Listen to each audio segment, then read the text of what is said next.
أعوذ بالله من الشيطان الرجيم بسم الله الرحمن الرحيم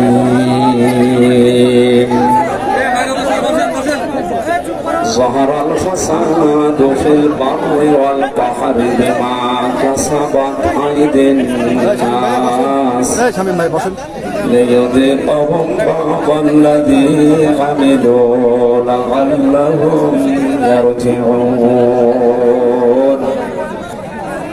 صدقك يا ربنا اللهم صل على محمد وعلى آل محمد كما صليت على إبراهيم وعلى آل إبراهيم إنك حميد مجيد اللهم بارك على محمد وعلى آل محمد كما باركت على إبراهيم وعلى آل إبراهيم إنك حميد مجيد الحمد لله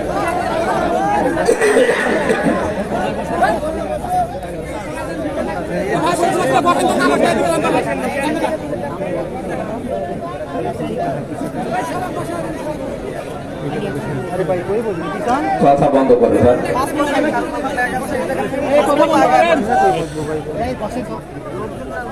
নওগাঁ জেলার মান্দা থানার অন্তর্গত উত্তর পরই হাজিপাড়া মিলনের ইটভাটা এলাকাবাসী কর্তৃক আয়োজিত তাফসীরুল কোরআন মাহফিলের সনাতন সভাপতি জনাব বাবুল চৌধুরী, চেয়ারম্যান 5 নম্বর গণেশপুর ইউনিয়ন পরিষদ, সহ সভাপতি জনাব মাওলানা আমিনুল ইসলাম, জনাব আলহাজ মোহাম্মদ নাজমুল হক মিলন, জনাব মামুনুর রশিদ, আলহাজ লুৎফর রহমান, মাহফিলের প্রধান অতিথি বাংলাদেশ জামাতে ইসলামের শ্রদ্ধাভাজন আমির নওগাঁ জেলা শাখা জনাব খন্দকার মোহাম্মদ আব্দুর রকিব, বিশেষ অতিথি জনাব মোহাম্মদ আবু শিহাব মন্ডল, জনাব আব্দুর রউফ। আলোচনা রাখলেন যারা মাওলানা ইয়াসির আরাফাত, আব্দুল শুকুর সহ নামনা জানা সম্মানিত ওলামা ইকরাম। মঞ্চে বসা আছেন পরিচিত মুখ আপনাদের দেখতে পাচ্ছেন, শ্রদ্ধাভাজন ওলামা ইকরাম। সামনে বসা মুসলমান ভাইরা, পর্দার আড়ালের সম্মানিতা মা এবং বোনেরা, প্রাণপ্রিয় নওগাঁবাসী, আল্লাহর দরবারে শুকরিয়া জানাচ্ছি যে বিশাল একটা পাথর আমাদের বুক থেকে আল্লাহ নামিয়ে দিয়েছেন। নিয়ামতের শুকরিয়া আদায় করলে নিয়ামত আল্লাহ বাড়িয়ে দেয়। ওয়াইদি তাআযানা রাব্বুকুম লাইন শাকারতুম লাযীদান্নাকুম ওয়া লাইন কাফারতুম ইন্না আযাবী লাশাদীদ। আল্লাহ তাআলা বলেন যদি নিয়ামতের শুকরিয়া আদায় করো লাযীদান্নাকুম, লামে তাকিদ নুনে সাকিরা, অবশ্যই আমি আল্লাহ এটা বৃদ্ধি করে দেব। এখন প্রশ্ন হচ্ছে নিয়ামতের শুকরিয়া আদায় করা লাগে কি করে? আমাদের বিশেষ করে বাংলাদেশ, ভারত, পাকিস্তান, আমরা অনেকে মনে করি নিয়ামতের শুকরিয়া আদায় মানে টুটি পর্যন্ত খেয়ে একবার ঠেকর তুলে বললাম আলহামদুলিল্লাহ, নিয়ামতের শুকরিয়া আদায় হয়ে গেছে তো নাকি? এটা একটা বাক্য, এটা কি? তাফসীরের ভেতরে আয়াতের মুফাসসিরিন ইকরাম লিখেছেন কেউ যদি নিয়ামতের শুকরিয়া আদায় করতে চায় তাহলে 3টা বিষয় তাকে মানা লাগবে, 3টা শর্ত পূরণ করা লাগবে, তাহলে নিয়ামতের শুকরিয়া আদায় হবে। ওইটা আল্লাহ দয়া করে তাদের জীবনে আরো বাড়িয়ে দেবে। আমরা যে কিছুক্ষণ আগে বললাম আমাদের বুকের উপর থেকে একটা পাথর নেমে গেছে, আমরা একটা স্বস্তি, শান্তি, অন্তত নিরাপত্তার দিকে এগিয়ে যাচ্ছি, এটা একটা নিয়ামত। এটা কি? যেটা আমরা নামাজের ভেতরে মোনাজাতে বলি রব্বানা আতিনা ফিদ দুনিয়া হাসানা, আল্লাহ দুনিয়ায় শান্তি, স্বস্তি, নিরাপত্তা, হাসানা, কল্যাণ, এগুলো আমাদের দাও। লক্ষ লক্ষ মানুষের দোয়া হয়তো আল্লাহ কবুল করি, আমাদেরকে শান্তি, স্বস্তি, নিরাপত্তার দিকে নিয়ে যাচ্ছে। হাসানা মানে অনেকগুলো অর্থ আছে হাসানা, তার অন্যতম অর্থ হচ্ছে মানুষ যদি নিরাপত্তা পায়, এটার অন্যতম অর্থ হাসানা। আমরা যেটা পাওয়ার জন্য চেষ্টা চালিয়ে যাচ্ছি, যদিও এখনো দুর্বৃত্ত যারা তারা বসে নেই, তারা বিভিন্ন সময় চেষ্টা চালাচ্ছে, কোন চেষ্টা সফল হবে না ইনশাআল্লাহ। যিনি এখন দায়িত্বে আছে, অনেকে অনেকে বলতেছে যে ওই মুরব্বী মানুষ কি করতেছে, কি করবে। জানেন লোকটাকে, তাকে নিয়ে এসেছে কে? একটা পাকা খেলোয়াড়। ঝামেলা। সুতরাং একটা নিয়ামতের শুকরিয়া আদায় হবে যে তিনটা শর্ত মানলে। তার এক নম্বরে আপনাকে মুখ দিয়ে বলা লাগবে যে এটা নিয়ামত। এটা কি আমরা স্বীকার করি তো? না না, কি এরা কি?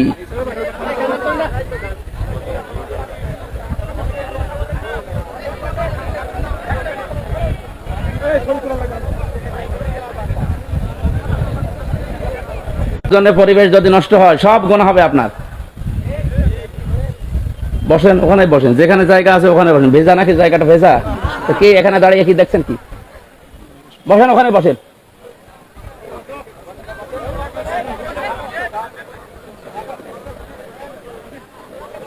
ছায়া জায়গায় বসেন, অসুবিধা নেই, কিন্তু কথা বলবেন না ভাই। একটা মানুষ শুনতেছে, আপনি কথা বলে নষ্ট করেন না। আর এটা তো প্রতিদিন প্রতি রাতে হচ্ছে না, এক বছর না, আমি 4-5 বছর পরে আসলে নরম ভাষায় বললাম এটা। আর দ্বিতীয় নম্বর, আল্লাহর ফতোয়া যেটা আছে, কোরআনের কথা যেতে কেউ বাধা দেয়, তার জানাজার নামাজ নেই, তারে কবরে দেওয়ার দরকার নেই, কারণ ও এমনিও জাহান্নামে যাবে, অমনিও জাহান্নামে যাবে। অনেকে চালাচ্ছে, সবচাইতে বেশি শ্রম এবং কোরবানি যারা দিয়েছে তাদের ভেতরে আপনারা সবাই স্বীকার করবেন এক বাক্যে, বাধ্য হবেন, বাংলাদেশ জামাত ইসলামী। এটা সবাই জানে, সে কিন্তু কোরআনের কিসের? কোরআনের রাজনীতি করা ফরজ। 903টার উপরে আয়াত আল্লাহ ডাইরেক্ট ইনডাইরেক্ট মিলে দিয়েছেন। ওটা ফরজ না হলে এত কথা দিত না। যেহেতু প্রচলিত যে রাজনীতির কথা আমরা অনেকে বুঝতে চাইতে পারি না, কোনো দিকে চেপে না। আমি আল্লাহর দিকে তাকিয়ে কথা বলি, ওইভাবে বলবো ইনশাআল্লাহ। আমাদের আসল উদ্দেশ্য আল্লাহ যেন আমাদের পরিবর্তন করে দেন। নিয়ামতের শুকরিয়া আদায়ের যে জায়গায় 2.5-3 ঘন্টা তারা আলোচনা করেছে, বিভিন্ন মতামত দিয়েছে। আপনার কি মনে হচ্ছে যে এই 500 আলেম এক জায়গায় তাদের মতামত কোরআনের উপরে, হাদিসের উপরে তুলে ধরলো?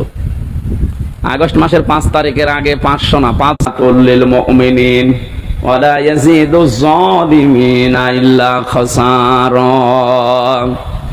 আল্লাহ পাক বলেন, হে নবী, কোরআন নাজিল করার ধারাবাহিকতায় এমন এমন বিধান আমি দিয়েছি যেটা যদি পালন করা যায় মুমিনদের জন্য রোগ মুক্তির কারণ হবে, শেফা হবে। সময় যখন আল্লাহ আমাদেরকে দিয়েছেন, এ নিয়ামতের শুকরিয়া আদায় করার ক্ষমতা কোরআনের আছে, ওটা দেখা দরকার। কোরআনের ওই ঔষধ অ্যাপ্লাই না করার কারণে 53 বছরে বহু আইন দিয়ে মুক্ত করার চেষ্টা চালিয়েছে চোর, কিন্তু চোর মুক্ত হয়েছে। চোর যাই ছিল এই 17 বছরে আরো বেড়েছে। এক একজন যে কত বড় বড় চোর এখন ধরা পড়ছে। দরবেশের মতো মানুষ যদি এত টাকা চুরি করতে পারে, দরবেশ বাদ দিয়ে যেগুলো আছে এগুলো তো কত কিছু করিস বলেন। 36,000 কোটি টাকা ঋণ করেছে লোকটা, অথচ 32,000 কোটি টাকা।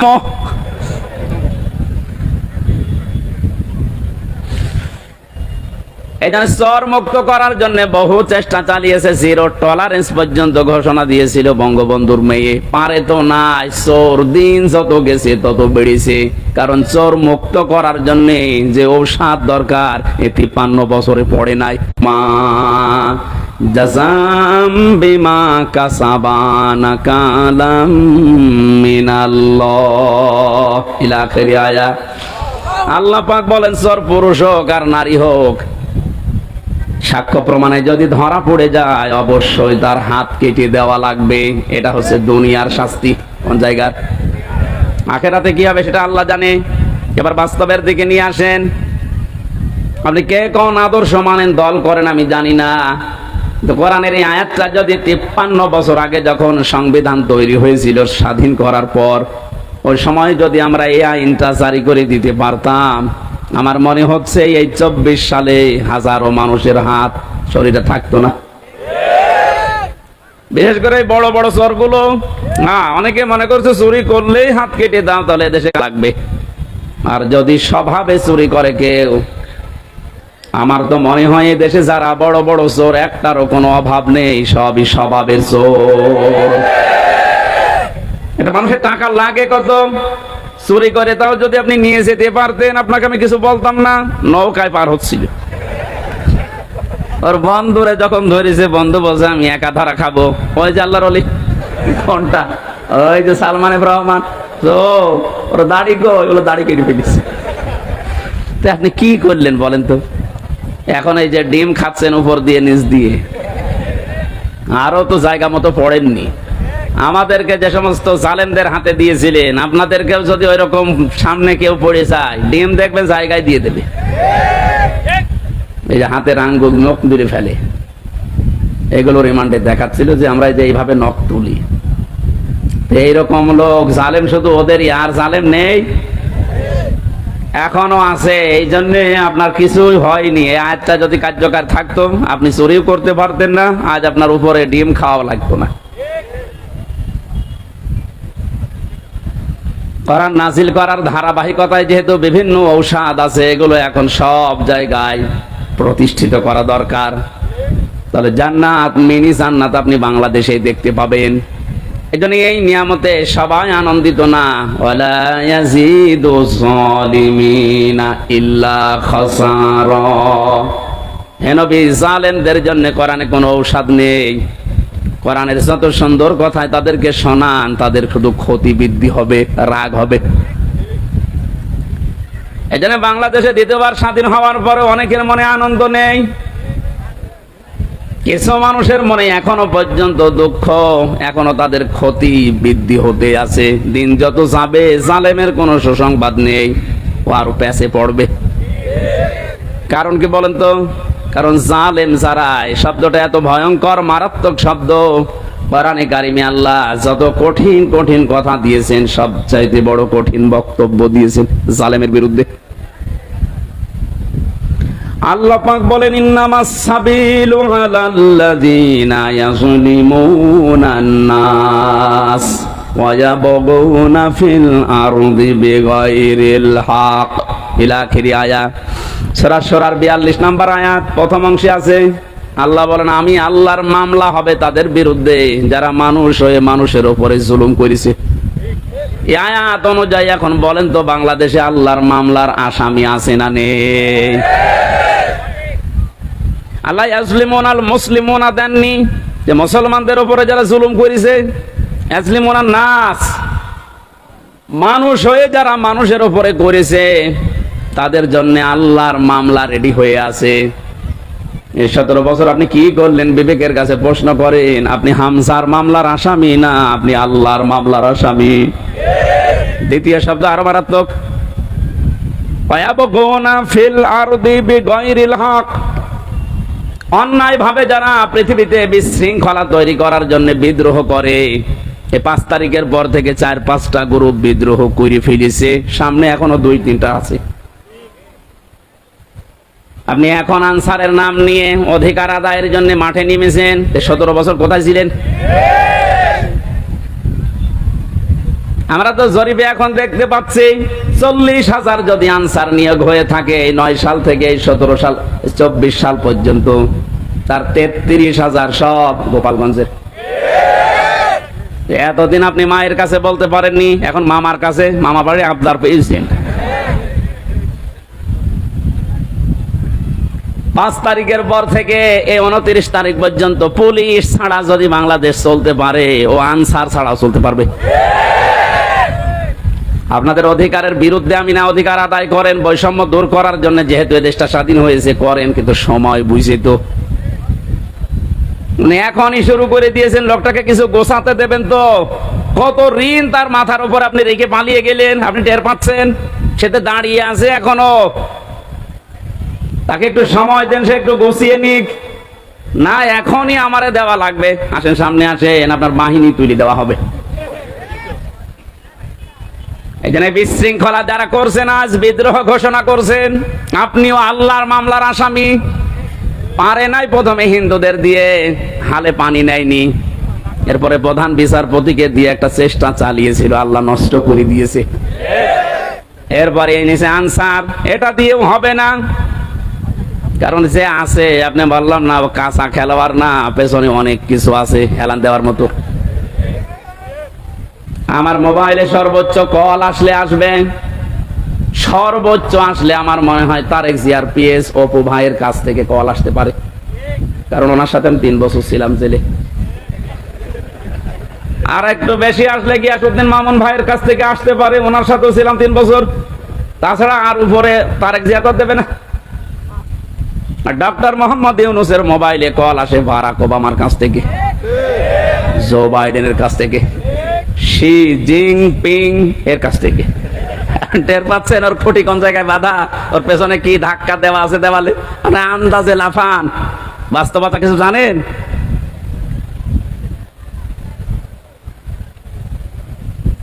আজ অনেকে আপার কাছ থেকে মোবাইলে কল পেয়ে বলছে, আপা ঘাবড়াবেন না, আপনি ঘাবড়ালে আমরা নরম হয়ে যাই। একটা পাগল, কোন জামানায় কোন দেশে কোন গর্তের ভেতরে আছে ও টের পাচ্ছে যে লোকটা কি, যে লোকটা ভারতকে এই থ্রেট দিতে পারে, বেশি ঝামেলা করলে 7 সিস্টার উড়িয়ে দেব, তার পেছনে কি খুঁটি আছে আপনি জানেন না। ও যদি এই মুহূর্তে চাপ দিয়ে বলে যে ভারত যারে নিয়েছেন বধূ হিসাবে ফেরত দেওয়া লাগবে কালকের ভেতরে, কারণ এ কথা তো ওর কথা নাই, কথা ওকে বলাচ্ছে, ভারত বাধ্য হবে 24 ঘন্টার ভেতর ফেরত দিতে। 24 ঘন্টা লাগবে না, 24 মিনিটে ফেরত পাঠাবে। এইরকম একটা লোক। আর আপনি আন্দাজে এখান থেকে ফতোয়া দেন, বাবা ঘাবড়াবেন না, কিসের ঘাবড়াবেন না। আপনি 2টা পিটনি খেলে সব ভুলে যান, আর তার সিকিউরিটিতে গেছেন। এই জন্য বাস্তবতা আপনি কিছুই টের পাচ্ছেন না ভাই, অনেক দূরের বিষয়। আমি সামনে আসা আয়াতের ভেতরে যদি আসে আমি সামনে কথা বোঝাবো ইনশাল্লাহ। যেটা বোঝাতে চাচ্ছিলাম সহজ সরল ভাষায়, আজ বিশৃঙ্খলা তৈরি করার জন্য যারা বিভিন্ন বাহিনীকে কাজে লাগাচ্ছেন, আমার তো যতটুকু বাস্তবতা, রিমান্ডে আরে 3 বছর জেলে থেকে দেখেছি, ওদের চরিত্র এত খারাপ, ওই মানুষগুলো শেষে দেখবেন পতিতাদেরকেও রাস্তায় নামিয়ে দেবে। কোনো কিছুতে কোনো কিছু উপরে উঠতে পারবেন না, কারণ ছাত্রদের আন্দোলন শুধু না, আমার মনে হয় আল্লাহ ফেরেশতা পাঠিয়েছিলেন, আবাবিল পাখি পাঠিয়ে যেমন আল্লাহ রক্ষা করেছিলেন কাবা ঘরকে, বাংলাদেশে আল্লাহ একটা কিছু দেখাতে চায়, এই জন্য আল্লাহ ছাত্রদের মতো ফেরেশতাদেরকে আল্লাহ শহীদ করিয়েছে। মনে করছেন শহীদ হয়ে গেছে, এ মানুষগুলো এমনি এমনি শহীদ হয়নি। ওয়ালিয়ালাম আল্লাহুল্লাযীনা আমানু ওয়া ইয়াত্তাখিযা মিনকুম শুহাদা। আল্লাহ বলেন, আমি আল্লাহ কিছু মানুষকে শাহাদতের মরণ দিয়ে ধন্য করি, সবাইকে দেই না। যার জীবন যৌবন, যার কর্ম অ্যাক্টিভিটিস এগুলো আমার ভালো লাগে, তাকে আমি সাধারণভাবে মরণ দেই না, মরণ দেই শাহাদতের। তাছাড়া শহীদ আবু সাঈদ, আপনার কি মনে হয় একটা লোকের জীবনের ন্যূনতম মায়া নেই? 4টা গুলি খেয়েছে বুকে, তাও দাঁড়িয়েছিল, শেষে আর পারে নাই, পড়ে গেছে। আপনি একটা খান তো, শুধু শব্দ শুনলে পালাবেন। এরপরও কিছু মানুষ এখন কথা তুলছে না, সবাই পালায়, আরো নিচে বুক পেতে দেয়, আত্মহত্যা করেছে, শহীদ হয়নি। আহলে হাদিসের নাম নিয়েছে এই লোকটা, এই কথা বলেছে, আহলে হাদিসের লোক না, একটা প্রতারক।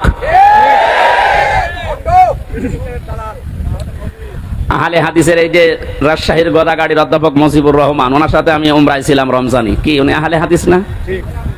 আপনি উল্টা পাল্টা ধারণা করবেন আহলে হাদিস নাম হলে, না ওগুলো দালাল। কি রফিক নামে নাকি জানো কি বিন বিন বিন বিন বিন। আমি 2টা তথ্য বলছি, হয়তো শুনেছেন আপনি, কিন্তু এভাবে শোনেননি, ভালো করে খেয়াল করেন। যারা এগুলো ধারণা করেন বলেন মুখ দিয়ে, খুব সাবধান। ওয়ালা তাকুলু লিমা ইয়কতালু ফি সাবিলিল্লাহি আমওয়াত বাল আহইয়াউ ওয়ালাকিন লা তাশউরুন।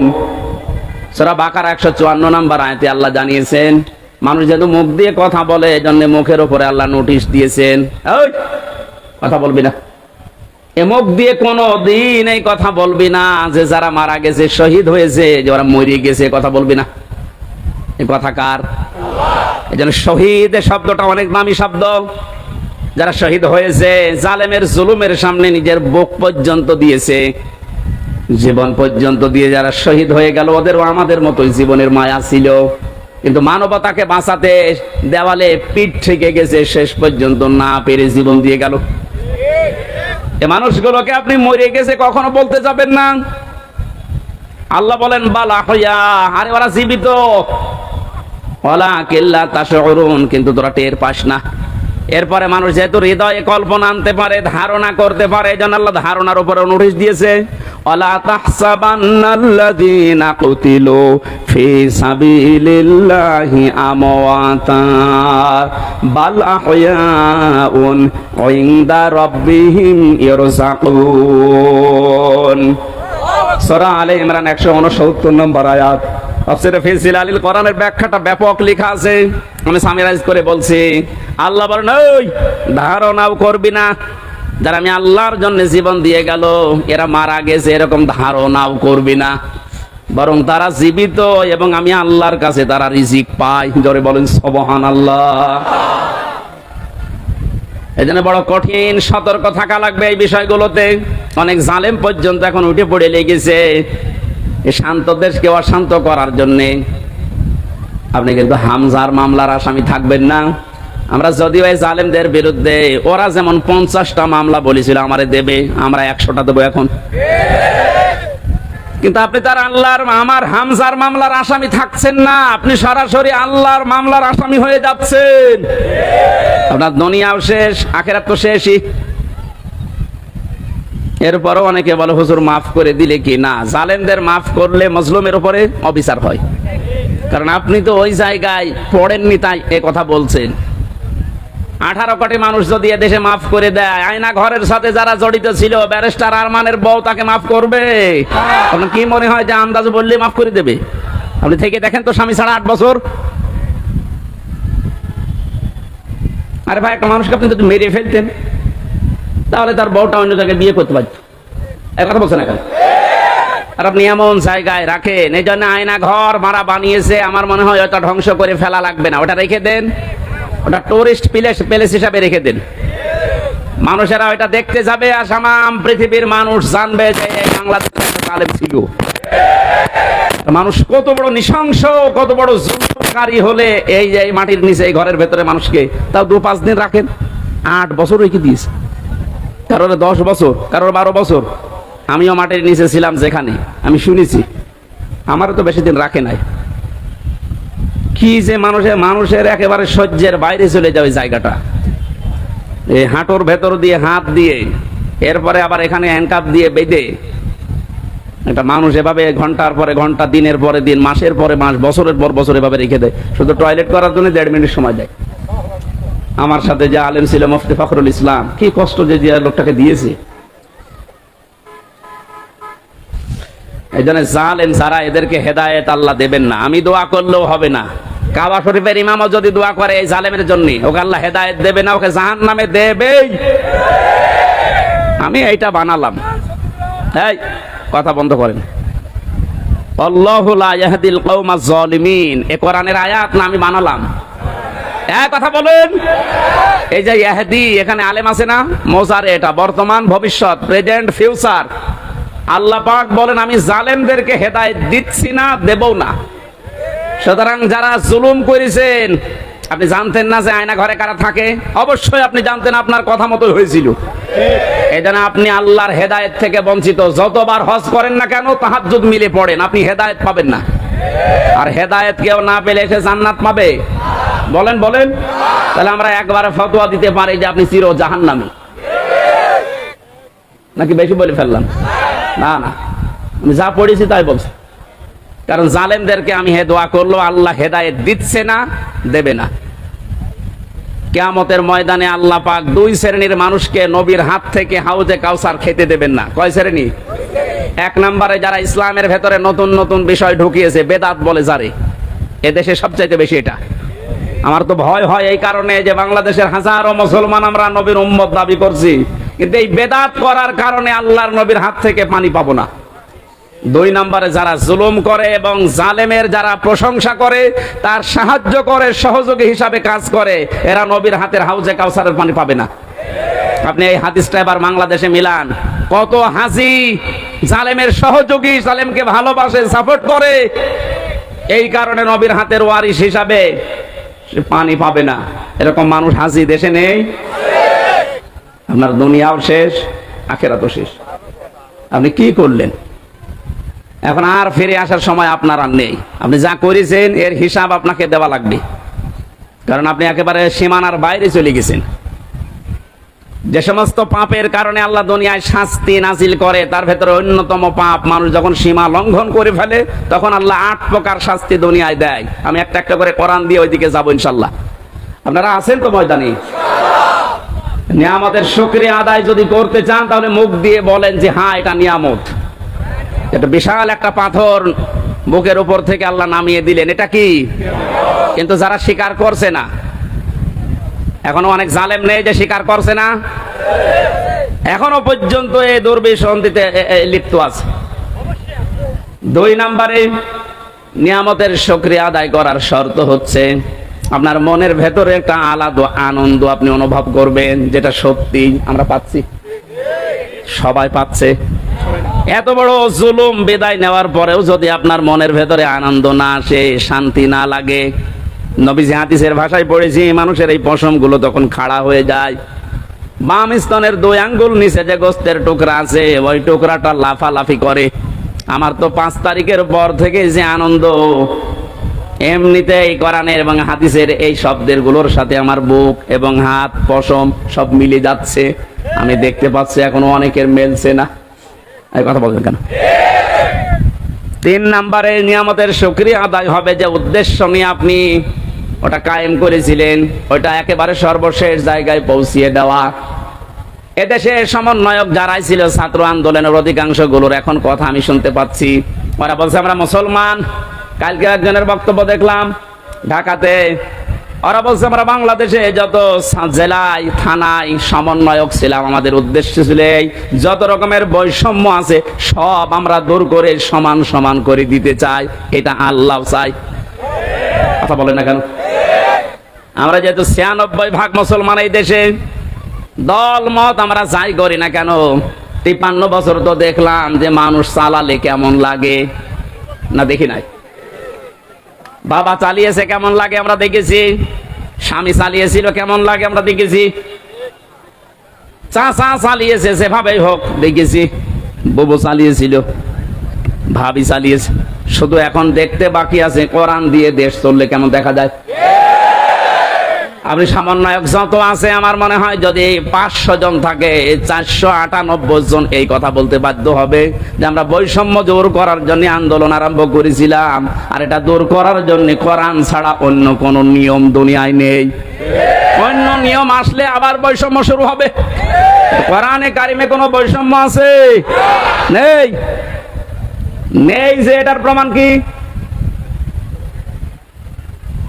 আফালা ইয়াতাদাব্বারুনাল কুরআন ওয়ালাউ কানা মিন ইনদি গায়রিল্লাহি লাওয়াজাদু ফীহি ইখতিলাফান কাসীরা। এটা বৈষম্য বিরোধী আয়াত। আল্লাহ পাক বলেন সূরা নিসার 82 নম্বর আয়াতে আছে 5 পারা 10 পৃষ্ঠা 3 নম্বর লাইনে রব্বুল আলামিন বলেন কি হয়েছে তোদের আমার কোরআন নিয়ে কেন চিন্তা ভাবনা করো না? আমি কোরআনে এমন কোন বক্তব্য দেইনি যে একটার সাথে আরেকটা মেলে না। আল্লাহর কোরআনে আপনি এমন কোন বক্তব্য পাবেন না যে আজকে দিলাম এই 2 দিন পরে ওইটার সাথে আর আগের কথার মিল নেই, এমন কোন বক্তব্য কোরআনে আছে? আরো জোরে বলেন। সুতরাং এই দেশে যে বৈষম্য সত্যি সত্যি আমরা দূর করে নিয়ামত যে এটা প্রমাণ করতে চাই, সময়ের এখন সবচাইতে বড় দাবি হচ্ছে আল্লাহর কোরআনকে এখন এই দেশে কায়েম করা। এইটার বিরুদ্ধে আছেন কারা? হাত তোলেন তো।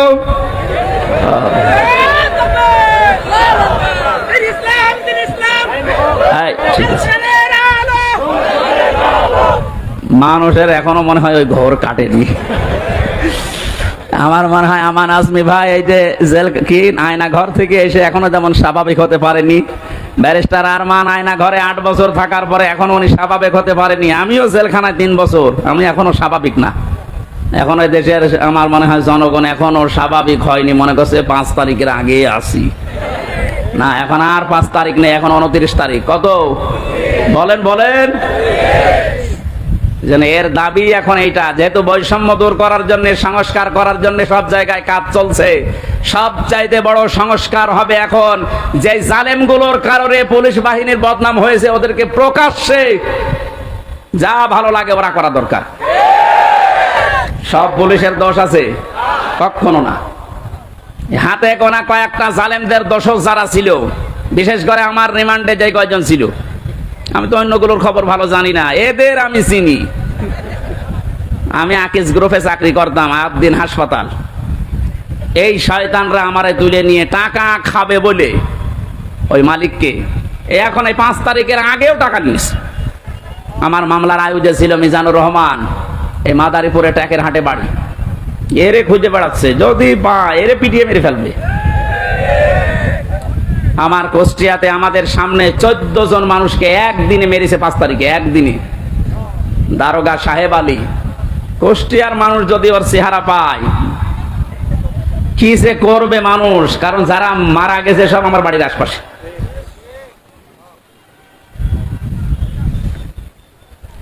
এএসপি নামে একজন ছিল রিমান্ডে আমার, শেখ ইমরান হোসেন।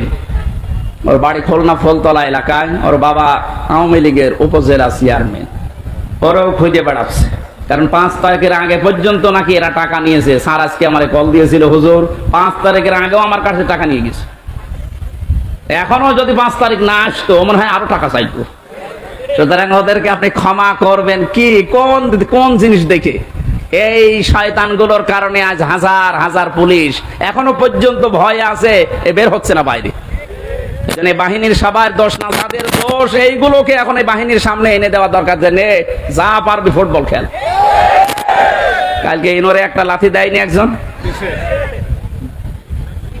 সম্মানিত ভাইরা, আমি যেটা বোঝাতে চাচ্ছিলাম, যেহেতু সংস্কার আরম্ভ হয়েছে আর এইটা করার জন্য ওনারা আন্দোলন করেছিল, সুতরাং সংস্কার খুব তাড়াতাড়ি করেন, নয়তো জালেমরা কিন্তু বসে নেই।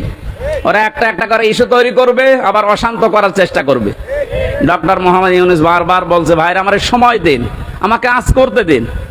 আপনাদের এই 17 বছরের জঞ্জাল আমি এই 17 দিনে শেষ করে ফেলবো, একটু সময় দিন আমারে। আর এর ভেতরে আমার কাছে আরে বসে কাজই করতে দেন না, খালি এইটা ওইটা ওইটা আমার বাড়ি ঘেরাও।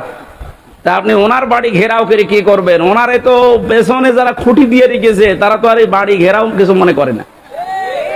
এই জন্য এই সমস্ত ছোটখাটো কাজ করে আপনি টার্গেটে পড়ে যেন না। সংস্কার যখন চলছে, বাংলাদেশের যত ডিসি আছে, এসপি আছে, টিওনো আছে, ওসি আছে, যারা জালেমদের সহযোগী ছিল, সবাই না, যারা ছিল ইমিডিয়েট তাদেরকে এই মুহূর্তে বাধ্যতামূলক বাদ দিয়ে দিন। কারণ এরা যদি একটু ফাঁক ফকড় পায়, ওরা কিন্তু অনেক কিছু করে ফেলবে। এই জন্য আমাদের উচিত হচ্ছে তাড়াতাড়ি করে এই সংস্কারগুলো খুব তাড়াতাড়ি আরম্ভ করা। ডক্টর আসিফ নজরুল সাহেব উনি ঘোষণা কালকে দিয়েছে যে খুব তাড়াতাড়ি এটা করা হবে, একটু তাড়াতাড়ি করেন, নয়তো এখনো ঝামেলা কাটছে না। আমরা নিয়ামতের শুকরিয়া আদায়, যে 3টা পদ্ধতি শুনলাম, মুখে স্বীকার করা, অন্তরে আনন্দ পাওয়া, আর যে উদ্দেশ্য নিয়ে এটা করেছে ওই উদ্দেশ্যটা এখন এই সংস্কারের মাধ্যমে কায়েম করা। আল্লাহ আমাদেরকে এভাবে নিয়ামতের শুকরিয়া আদায় করলে আমরা যেটা চাই ওইটা আল্লাহ আরো বাড়িয়ে দেবে। ওয়ালাইন কাফারতুম, যদি না শুকরি করেন, যদি না বোঝার ভান করে থাকেন, যদি এবার ভুল করেন, এই ভুল কিন্তু আর শুধরানোর জায়গা থাকবে না। আর ইন্না আযাবিলা শাদীদ, আল্লাহর আযাব, শাস্তি বড় কঠিন। আল্লাহ তুমি আমাদেরকে এই আয়াতটা এক্ষুনি বাস্তবে মেনে নেওয়ার তৌফিক দাও, বলেন আমিন। দরুদ আর সালাম পড়ি আমাদের নবী মুহাম্মদ রাসূলুল্লাহর উপরে সাল্লাল্লাহু আলাইহি ওয়াসাল্লাম।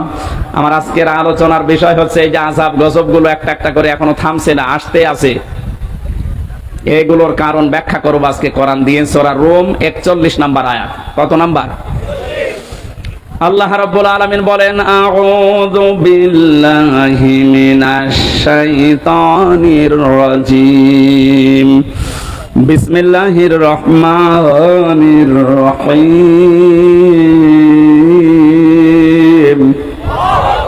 যাহারাল ফাসাদু ফিল বাররি ওয়াল বাহরি বিমা কাসাবাত আইদিন নাস লিয়ুযীকাহুম বা'দাল্লাযী আমিলু লা'আল্লাহুম ইয়ারজিউন।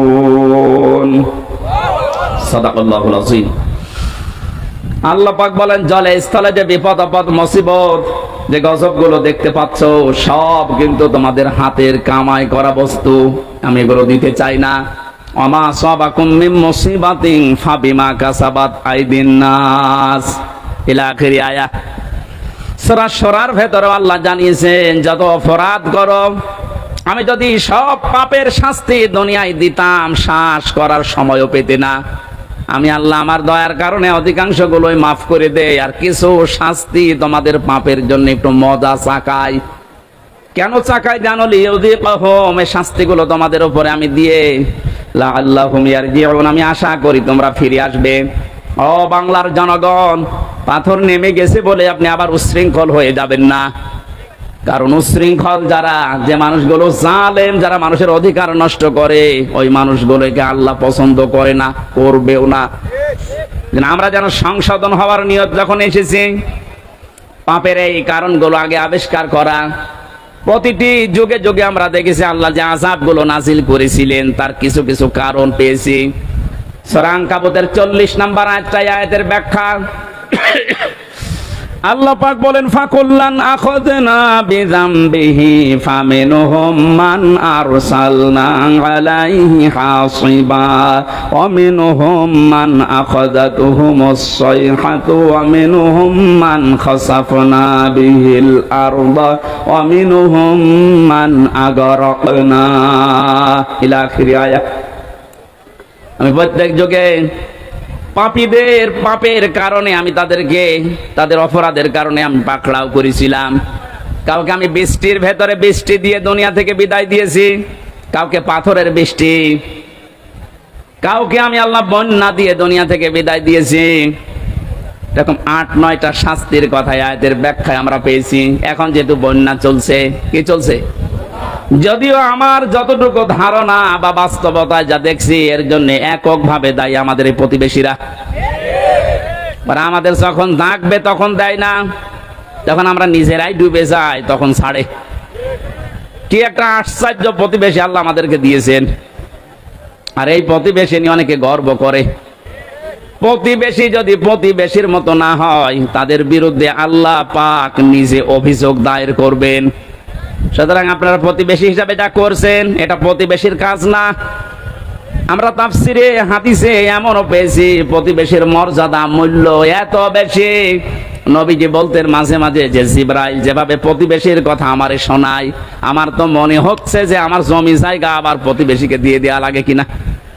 এত হক, এত অধিকারের কথা জিবরাইল এসে প্রতিবেশীর বিষয়ে নবীকে জানাতেন। আর আমরা কি কপাল নিয়ে আসলাম, প্রতিবেশী একটা পেয়েছি, কন্যা দিয়ে দিলাম, তারপরও বন্যা দিয়ে শেষ করে দিচ্ছে। আর কি দেব? যিনি বলেছিলেন যা দিয়েছি ভোলার মতো না, কোনদিন ভুলতে পারবে না, তাকেই তো দিয়ে দিলাম। কন্যা দেওয়ার পরে যদি বন্যা খাওয়া লাগবে, জানতাম যে কন্যা জীবনও দিতাম না।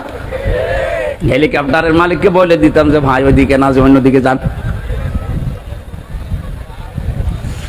প্রতিবেশী আপনারা কিন্তু টার্গেট হয়ে যাচ্ছেন আল্লাহর। তারপরও যেহেতু প্রতিবেশী, আপনাদেরকে আহ্বান জানাচ্ছি, আপনাদের মানবিক যে দিকগুলো আছে একটু ফুটিয়ে তোলেন। কি অবস্থায় 12-13টা জেলার যে অবস্থা দেখতে পাচ্ছি, সহ্য করার মতন। আমার যেহেতু অনুষ্ঠানগুলো বিভিন্ন প্রান্তে নেওয়া আছে, এই জন্য সবসময় আমি যেতেও পারছি না। অর্থনৈতিকভাবে যতটুকু আমার সামর্থ্য আছে আমি চালাচ্ছি কাজ।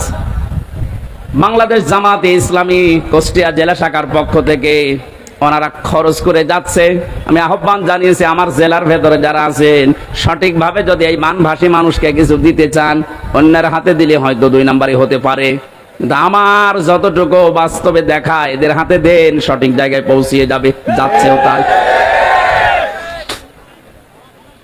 আপনারা যা করলেন এই মানুষগুলোকে, এদের আর দেখার মতো, শোনার মতো, এদের দুঃখ এখন কিন্তু মজলুম।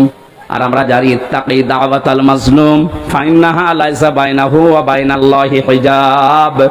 আল্লাহ পাক বলেন, পৃথিবীর মানুষেরা আর যাই করো না কেন, মজলুমের বরদোয়া থেকে নিজেকে বাঁচিয়ে রাখবা। খুব ভয়ঙ্কর বিষয়টা। মজলুম সে যে কেউ হতে পারে। ও যদি সত্যিই মন থেকে এই জুলুমের কারণে কিছু বলে, আল্লাহ কিন্তু সত্যি সত্যি ওটার ফেরত দেয় না, সঙ্গে সঙ্গে কবুল করে নেয়। এর বাস্তব উদাহরণ যে ছোট হুজুরটা রাফিকুল ইসলাম মাদানি, এই ছেলেটা আমার সাথে ছিল প্রথম 2 মাস। আমারে বলছিল, হামজা ভাই আমারে প্রথম ধরার পরে রিমান্ডে যেদিন আমার এরা 12:30টার সময় হাতের ঝিলে নিয়ে গেছে, পুরা উলঙ্গ করেছে, আমার শরীরে এক টুকরা কাপড় রাখতে দেয়নি, রাস্তা 2 দিক থেকে ব্লক করে আমার পুরা শরীরটা উলঙ্গ করে একটা সিগারেট আমার হাতের ভেতরে ধরিয়ে দিয়েছে। এটা অর্ধ উলঙ্গ মেয়ে লোক কোথা থেকে যেন নিয়ে আসলো, আমার পাশে দাঁড় করিয়ে ছবি তুলতেছে, আর একে অন্যকে বলছে এটা আজকে ছড়িয়ে দেওয়া লাগবে, তাহলে দেশের মানুষ বুঝবে যে হুজুরের অবস্থা কি। বলছে আমি একজনকে জিজ্ঞাসা করলাম, এক এসআইকে, যে আপনারা যা করলেন আমার সাথে, এটা কি সত্যি ডিবির হারুন স্যার জানে? ওই এসআই বলছে জানে না মানে ও হারুন স্যারই করাচ্ছে। বলছে আমি এত অসহায় হয়ে গেলাম ওই সময়, মুখ থেকে আমার বের হয়ে গেল আল্লাহ যা করলো তুমি তো দেখলে, যে লোকটার নির্দেশ মতো এগুলো করছে তারে তুমি আল্লাহ ঠিক দেখতেছে।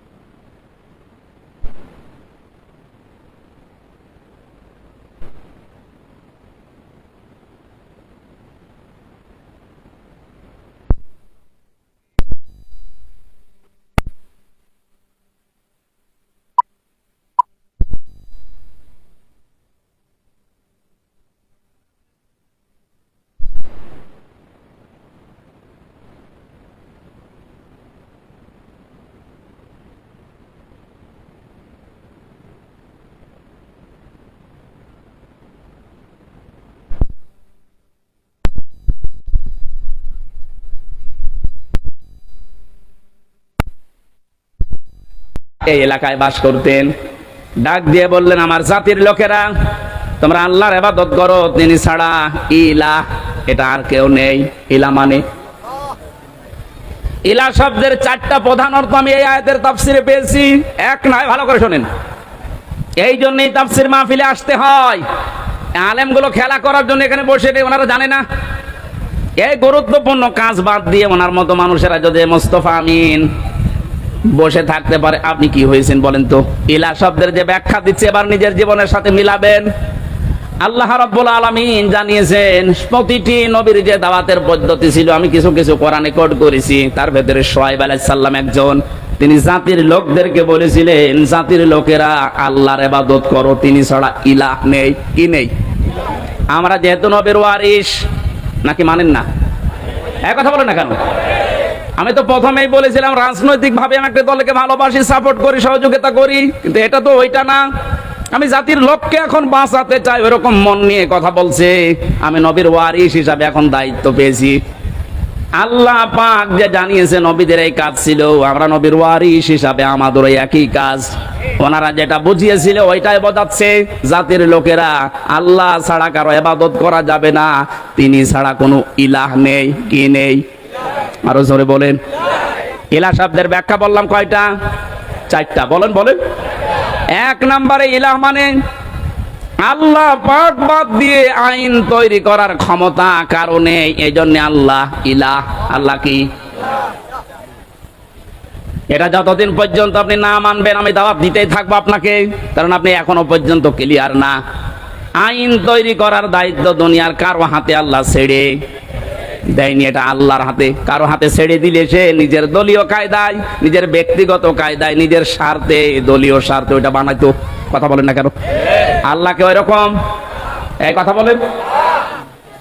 আল্লাহ রাব্বুল আলামিন যেন সবার জন্য উপকার হয় এমন আইন তৈরি করেন, এই জন্য আইনের বিষয়টা আল্লাহ কাউকে ছেড়ে দেয়নি। রব্বুল আলামিন বলেন, হে নবী, মানুষেরা হয়তো আপনাকে মাঝে মাঝে জিজ্ঞাসা করতে পারে, ইয়াকুলুনা হাল্লানা মিনাল আমরি মিন শাইইন কুল ইন্নাল আমরা কুল্লাহু লিল্লাহ। সূরা আলে ইমরানের 154 নম্বর আয়াতের মাঝের অংশে আছে, 4 নাম্বার পারার 9 নাম্বার পৃষ্ঠা 3 নাম্বার লাইনে। এরপরে আপনি ফতোয়াবাজি করেন, দেখে নিন যান। আল্লাহ বলেন, মানুষ যদি জিজ্ঞাসা করে যে আইন তৈরি করবো, আমাদের কোনো ক্ষমতা, কোনো অধিকার, পাওয়ার আছে, আল্লাহ বলেন আপনি ফতোয়া দেন যে না, এটা শুধুমাত্র আল্লাহর দায়িত্ব। কার? জাতির লোকেরা এটাই তো বোঝাতে সে কুষ্টিয়া থেকে এসেছে যে আল্লাহর আইন বাদ দিয়ে কারো আইন মানা যাবে না, এমনকি মা বাবার আইনও মানা যাবে না। হ্যাঁ, ঠিক আছে তো? না না, এই ছেলাই, এই যে হুজুর, বলেন তো মা বাবার আইন মানা জায়েজ আছে না নেই? না আন্দাজ বলেন কেন? وقضى ربك ألا تعبدوا إلا إياه وبالوالدين আইলের 24 নম্বর আয়াতে 22 নম্বর আয়াতের প্রথম অংশে আছে আল্লাহ পাক বলেন আমি রায় দিলাম, আমি ফতোয়া দিলাম, সিদ্ধান্ত নিলাম, কার্যকর করে দিলাম, লিখে দিলাম, ফায়সালা করে দিলাম, আর কোনো নড়নচড়ন নেই, কোনো পরিবর্তন হবে না। ওয়াকযা রাব্বুকা, তোমার রব ফায়সালা দিয়ে দিয়েছে আল্লাহ তা'বুদু ইল্লা ইয়া, সে আল্লাহ ছাড়া কারো ইবাদত করা যাবে না। ওয়াবিল ওয়ালিদাইনি ইহসানা, 2 নম্বরে মা বাবা যাদের আছে তাদের সেবা করা লাগবে। এই আয়াত দ্বারা মাসলা বের হয় আল্লাহর আইন মানা ফরজ আর মা বাবার সেবা করা ফরজ, আইন মানা ফরজ না। ও বাংলার মুসলমানেরা এবার বিবেককে প্রশ্ন করেন, আল্লাহর পরে মা বাবার স্থান, তাদের আইন মানা জায়েজ নেই, তাদের সেবা করা ফরজ, তাদের পেছনে সাধ্যমতো খরচ করা ফরজ। কথা বলেন না কেন? মা বাবার আইন মানায় যদি ফরজ না হয়, কোন মহারতি আছে যে আইন বানিয়ে দিলে মানা লাগবে? যারা আছে মানুষ হয়ে মানুষের তৈরি করা আইন মানার জন্য চেষ্টা চালাচ্ছেন, এখনো আপনি কুকুরের চাইতেও খারাপ। একটা কুকুরের আইন মানে মানুষ হয়ে, এরপরও আপনি মানুষের আইন তৈরি করার জন্য, তাদের আইন প্রতিষ্ঠার জন্য এখনো যদি কাজ করেন, সংগ্রাম করেন, টাকা পয়সা খরচ করেন, আপনি কিয়ামতে যখন উঠবেন মরণের পরে আপনার এই আকার থাকবে না, কুকুর হয়ে উঠবেন। এটা আমি বানালাম, হ্যাঁ? সূরা রহমানের ভেতরে আছে ইউরাফুল মুজরিমুনা বিসিমাহুম ফায়ুখাযু বিন নাওয়াসি ওয়াল আকদাম। আমি লম্বা করে দলিলগুলো বলতে পারছি না, খুব তাড়াতাড়ি করছি। হযরত শুআয়ব আলাইহিস সালামের জীবনীতে এবার পেয়েছি, তাকে যে পাথরের বৃষ্টি দিয়ে ধ্বংস করে দিয়েছিলেন উম্মতদেরকে, হযরতে শুআয়ব জাতির লোককে বলেছিলেন, জাতির লোকেরা 2টা কাজ তোমরা বেশি বেশি করো, এই জন্য আল্লাহ এই গজব দিতে যাচ্ছেন, সতর্ক হও। ফাউফুল কাইলা ওয়াল মিজানা ওয়ালা তাবখাসুন নাসা আশিয়াআহুম ওয়ালা তুফসিদু ফিল আরদি বা'দা ইসলাহিহা ইলা আখির আয়াত।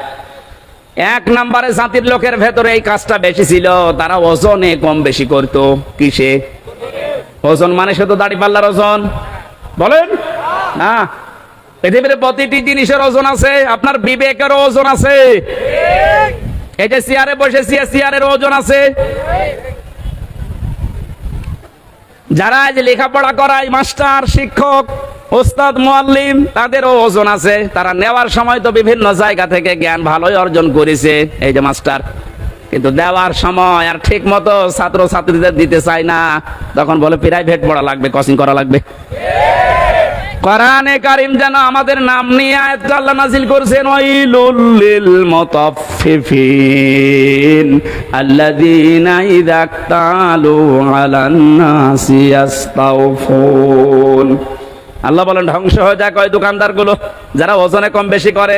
এখানে শুধু দোকানদার উদ্দেশ্য না, দুনিয়ায় যে যেখানে আছে ওই জায়গায় নেওয়ার সময় ঠিক মতো নেয়, দেওয়ার সময় যারা কম দেয়, এই মানুষগুলো এই আয়াতের ভেতরে শামিল। তাদের ধ্বংস কামনা করছে কে? যে যে জায়গায় আছে আমাদের ওজন যেন কম বেশি না হয়। আর জাতির ভেতরে ওজনের স্তর ঠিক নেই। ধনীরা অপরাধ করলে ওজন একরকম হয়, গরিব মানুষ অপরাধ করলে ওজন আর এক রকম হয়। নিজের দলীয় লোক অপরাধ করলে ওজন বিচার একরকম হয়, আর অন্য দলের লোক যদি অপরাধের নাম গন্ধ না শুধু শোনে, সন্দেহ করে, বিচার অন্যরকম হয়। এই জন্য তো গজব এসেছে। 2 নম্বরে আল্লাহ বলেন দুনিয়া শান্ত হয়ে যাওয়ার পরে কেউ যেন বিশৃঙ্খলা করার চেষ্টা করো না, যেটা এখন দিন দিন বাড়ছে। এই জন্য আমরা সাবধান হব। এই 2টা কাজ যদি সমাজে, দেশে জারি হয়ে থাকে, আপনি শুধু না, আমিও বাঁচতে পারবো না। এই জন্য আমাদের সতর্ক হওয়া লাগবে। আল্লাহর গজব নাজিল হওয়ার জন্য যে শাস্তিগুলোর কথা, যে কাজগুলোর কথা, আল্লাহ আমাদের এই কাজ থেকে বিরত থাকার তৌফিক যেন দান করেন। আপনি কার জন্য ওজনে উল্টা পাল্টা করে বিবেককে বিসর্জন দিয়ে, বাম হাতের ইনকাম দিয়ে উল্টা পাল্টা করে টাকা পয়সা আপনি ইনকাম করে রেখে যাচ্ছেন? কার জন্য বলেন? যার জন্য রেখে যাচ্ছেন আপনি একটু ওই জালেমগুলোর দিকে তাকাতে পারেন না? যারাই করেছিল এই যে নাম দেখেন না, এক একটা ভিসি বানাতে 50 লাখ টাকা নিয়েছে, এক একটা কলেজের মাদ্রাসার অধ্যক্ষ বানাতে 20 লাখ টাকা নিয়েছে শুধু মন্ত্রী, বাকিগুলো তো আরো আছে। এই মহিলা ধরা পড়ার পরে কত লাথি গোতা কিল ঘুষি আর গাইল তো আছেই। কি করলো সে? না 8-10 বছর 15 বছর একটু শান্তি পেয়েছে, মন মতো কাজ করেছে, এখন সারাটা জীবন মানুষের ঘৃণা বরদোয়া আর অপমান নিয়ে বেশি থাকা লাগবে। যে যেখানে আছি ওজনটা ঠিক করেন নাই তো কিন্তু শাস্তি আল্লাহ দিতে 10 বছরও লাগবে না, 10 সেকেন্ডই যথেষ্ট। 8টা শাস্তির কথা আমরা তাফসীর থেকে লিখেছি। হযরত হুদ আলাইহিস সালামের জাতির লোকেরা যে অপরাধ করত তাদের জন্য যে শাস্তি আল্লাহ দিতেন। যেহেতু আমরা মুহাম্মদুর রাসূলুল্লাহর উম্মত, আমাদেরকে বিশ্ব নবী জানিয়েছেন 2টা কাজ থেকে বিরত থাকবা, নয়তো আল্লাহর গজব আযাব অন্যান্য নবীদেরকে যেভাবে ঘিরে ধরেছিল, আমি দোয়া করেছিলাম আল্লাহ আমার উম্মতকে একবারে ধ্বংস করে দিও না, এই জন্য আসে না। কিন্তু যদি এগুলো ব্যাপক হারে আরম্ভ হয়, আল্লাহর গজব নাজিল হতে কিন্তু বেশি সময় লাগবে না। আমাদের এই হাতের কামাইগুলো আমরা বন্ধ করব, বিশেষ করে ওজনটা সব জায়গায় ওজন বেশি করা হচ্ছে। আমরা চেয়ারে বসে ওজনালা কথা বলতে পারি না, আর 15 বছর তো পারি নাই। এখান থেকে একবার হুজুর এদিকে বলেন না ওদিকে বলেন না, ঠিক করেন। তো কি ঠিক করব? ঠিক করতে করতে তো আমরা চলে গেছি গর্তের ভিতরে। কেন্দ্রীয় মসজিদের ইমাম যিনি বাইতুল মোকাররম, তাকান তার দিকে। এই লোকটা পর্যন্ত যদি দালাল হয়ে যায় তো এদেশে আর কার দিকে ভরসা করবেন? অপমান করে আল্লাহ বিদায় দিয়েছে। যত রকমের ক্ষতি হয়েছে বাংলাদেশে ইসলামের এবং মুসলমানদের, বিশেষ করে ইসলামপন্থী উদার যারা, তাদের সবচেয়ে বেশি আমার মনে হয় ক্ষতি হয়েছে দালালপন্থী আলেমগুলোর কারণে। কারণ নেক্সট সূরাতে ধোঁকা দিত এরা মানুষকে, আর আমাদেরকে মাঝে মাঝে জেলখানার ভেতরে ফতোয়া পাঠাতো। এত বেশি বোঝার দরকার কি? দেশে হুজুর আর নেই, হুজুর আছে ওইভাবে চেপে রাখার অভ্যাস আমার নেই। যা পড়েছি যা বুঝেছি ওটা কোরআনে যে ফোর্সে আল্লাহ দিয়েছে ওটা বলতেই থাকবো মরণ পর্যন্ত। আল্লাহ এমন কোন গণা এই ওজনটা আমরা যেন প্রত্যেকে ঠিক করি, কোন জায়গায় যেন বিশৃঙ্খলা না হয় চেপে ধরবেন। যে যেখানে আছেন বিশৃঙ্খলা তৈরি হওয়ার আশঙ্কা থাকলেই ওরা যদি ডালে ডালে চলে, আমাদেরকে পাতায় পাতায় চলা লাগবে, নাইতে স্বাধীনতা কিন্তু আবার হারিয়ে যাবে। আল্লাহ বাস্তবতায় তুমি মানে কোরআনের আয়াত যেভাবে নাজিল করেছো ওইভাবে বোঝার তৌফিক দাও। আল্লাহুম্মা আমিন। লা ইলাহা ইল্লা আনতা সুবহানাক ইন্নী কুনতু মিনাজ জালিমিন। সারাটা জীবন অপরাধ করে জীবনটা নষ্ট করে ফেলেছি। নবীরা যে দাওয়াত দিয়েছিল যে আল্লাহ পাক ছাড়া কারো ইবাদত করা যাবে না, ইলা তুমি ছাড়া আর কেউ নেই, এটা জাতির লোককে বোঝার তৌফিক তুমি দাও। তুমি আইনদাতা, তুমি রক্ষাকারী, তুমি প্রতিপালনকারী, তুমি আমাদের উকিল অভিভাবক। এই কথাগুলো তুমি আমাদের প্রত্যেকের অন্তরে বদ্ধমূল করে দাও। এই আয়োজনে যদি সওয়াব দিয়ে থাকো আল্লাহ কোটি কোটি গুণে বাড়িয়ে দাও। মুহাম্মদুর রাসূলুল্লাহর রওজায় পৌঁছিয়ে দাও। যত মানুষ কবরে আছে আল্লাহ কবরবাসীদেরকে তুমি নিজ গুণে ক্ষমা করে দাও। কখন কার মরণ চলে আসে জানি না। রব্বুল আলামিন দেশটা যেহেতু মুক্ত ভাবে কথা বলার পরিবেশ ফিরিয়ে দিয়েছো, মুক্ত ভাবে তোমার আইন করা যায় এরকম একটা পরিবেশ তৈরি করে দাও। প্রত্যেকের অন্তর তোমার হাতের ভেতরে। আজ যারা অনেকে ষড়যন্ত্রের শিকার হয়ে এখনো পর্যন্ত যারা উল্টাপাল্টা ধারণায় আছে, মানুষগুলোকে বুঝ দাও। আল্লাহ তাআলা শয়তান তো বসে নেই, ওর কাজ চালিয়ে যাচ্ছে। এদের যেন শান্ত না থাকে, তোমার আইনের পরিবেশ যেন না থাকে। অনেকে বিভিন্ন কায়দায় চেষ্টা চালিয়ে যাচ্ছে, তাদের হেদায়েত কামনা করছি। যদি না থাকে আল্লাহ তুমি তাদেরকে ধ্বংস করে দাও। মা বোনদেরকে পর্দায় থাকার তৌফিক দাও, স্বামী সোহাগিনী বানিয়ে দাও। সবচাইতে বড় দোয়া আল্লাহ, এই দেশটা এখন বড় ঋণ, তুমি সব ঋণ পরিশোধ করার তৌফিক আমাদেরকে দান করো। দেশটা তুমি মেহেরবানি করে উপরে তুলে দাও। আমার আইন দিয়ে চলছে এটা দেখে মরার তৌফিক আমাদেরকে দান করো আল্লাহ। কত আলেম এখানে এসেছে আল্লাহ, আলেমদেরকে তুমি কবুল করো। শ্রদ্ধাভাজন সভাপতি বাবলু চৌধুরী, আল্লাহ যে দায়িত্ব তার কাঁধের উপরে দিয়েছো, সততার সাথে ঈমানের সাথে পালন করার তৌফিক দাও। বারাকাল্লাহু লানা ওয়া লাকুম ফিল কোরআনিল আযীম। কখন কার আজরাইল চলে আসে জানি না, এখনো জানি না কার কাফনের কাপড়ে